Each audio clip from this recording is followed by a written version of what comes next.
The Screen Team is back here on KWOC. We're doing a full hour show for you today. We want to remind you that you can check out the Screen Team all over the place. If you are on the web, remember you can check us out at screenteampb.com. We have got all different kinds of informational items on there. We've got all of our reviewers on there.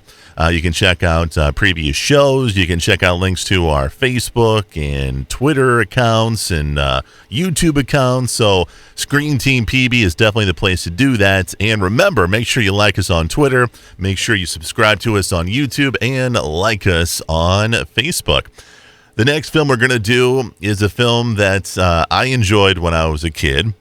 And I've got Sabrina on the show, and I have a feeling that she didn't like this film as much as I did. So the movie we're talking about is Bebe's Kids. This is an animated film that came out in the early 1990s, around 1992 to be exact. And the film is based upon the stand-up comedy of Robin Harris and his act Bebe's Kids.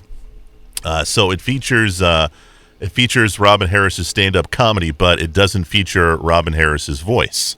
Robin Harris died when pre-production of this film was going into effect, so they got Fazion Love to do the voice for Robin Harris. So, little tidbit there for you. Bebe's Kids. I feel like you're trying to pull at my heartstrings. I'm trying I'll to. Be nice. I'm trying to, man. I'm trying to. Bebe's Kids is an animated film, but I want to probably warn the folks that it's more of an adult animated film.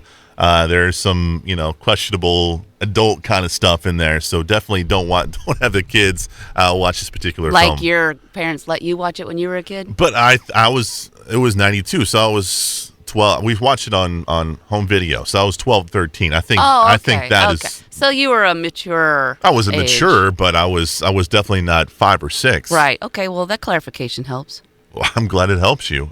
So when we were watching this the other night, there was a lot of lines that I was laughing at. I was like, "Oh, that's hilarious!" Don't you think that's hilarious, Sabrina? And I'm looking at you, and you just have like this stoic, ticked off look in your face. I'm like, "Oh, yeah, I picked the wrong person to review this with." So, what did you think about Bebe's Kids?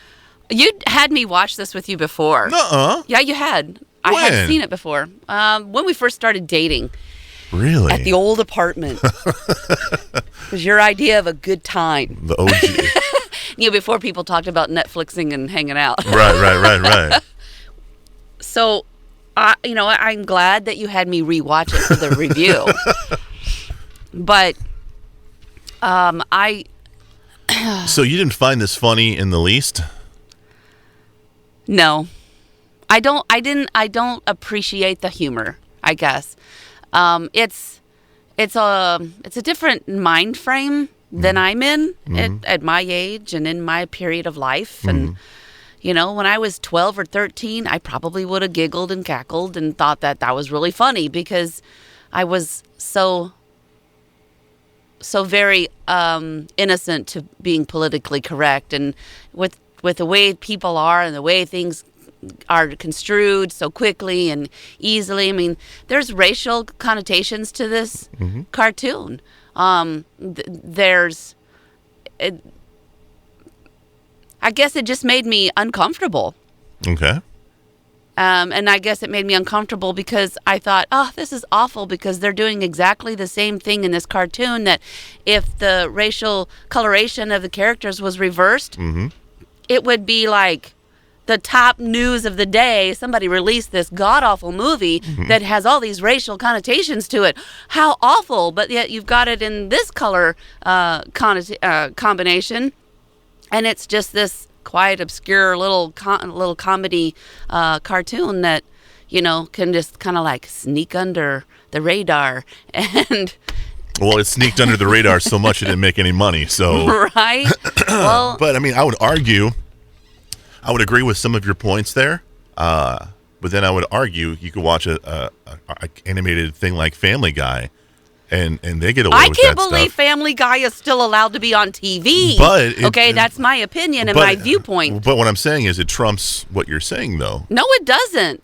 I feel the same way about Family Guy as I do about this movie. But what you were saying is that film, Bebe's Kids, was able to get away with it where other ones wouldn't. And I'm saying Family Guy. You're saying Family Guy gets away with it? Yes. Okay. Well, I guess you're right. Hold on. No more talking. Did everybody hear that? Did everybody hear what she just said? That I said he was right? Like, what's today? Today's the September 17th, 2016. This is a great day for me. You need a shirt made for this, don't you? I think I do. And a mug? I think I do. I just want to reinforce that this is more of an adult. Mature audiences. Yeah. Because really, you don't want your little ones grabbing any of this content and taking it out of connotation because it'll get them in trouble. Yeah, it's true. It's true. Basically, the film has to do with Robin Harris's character. He meets this girl at a funeral of all places. Ask her out, and she's Point like, one. "Come on, man." Go ahead. So he asked her out, and she's like, "Yeah, take me to Fun World," which is an amusement park in this particular animated film. So he takes her and her son, but what he doesn't know is he's also taken Bebe's kids. Some neighbor that he's never met before, and that you don't meet in the entire movie, but you just know they are all very proud to be Bebe's kids because they are rotten. Right. Rotten to the core. They've got chips on their shoulders the size of Asia, and it's just ridiculous.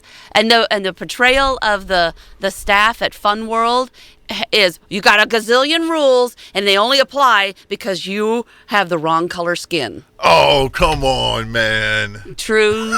Watch it again. That's exactly what they're doing in this movie. They're portraying these kids as being hooligans, and the white man is coming down on them, and he's all like, like the MLB, we're going to take you out. Don't you be messing up. And the kids are all like, man, you oppressing me. I'm going to take this, and I'm going to tear this place up. That's exactly the message I want to send. All I'm saying is that the rest of the kids in Fun World, they were causing trouble too, and they were following their lead. They were white. That's all I'm saying. Yeah. They were easily led astray. Movie's called Bebe's Kids. We could talk about it forever, but then we'd probably gonna get kicked off the air. So we're gonna move on. We've got Matt Whitworth on the show. He is going to be doing a review of the movie Crimson Tide. That's coming your way next on KWOC.